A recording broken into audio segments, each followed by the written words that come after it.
Wow.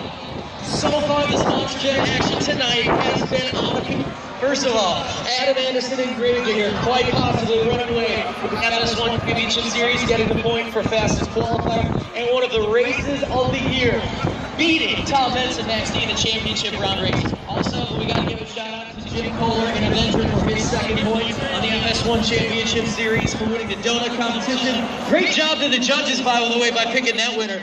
And we just crowned the King of the Hill with no sweat. Now, we're going to take a short intermission. So right now is a great opportunity to get up, stretch your legs if you're hungry, grab some Monster Jam popcorn, cotton candy, or get your gear to get autographed by your favorite Monster Jam athletes after the show.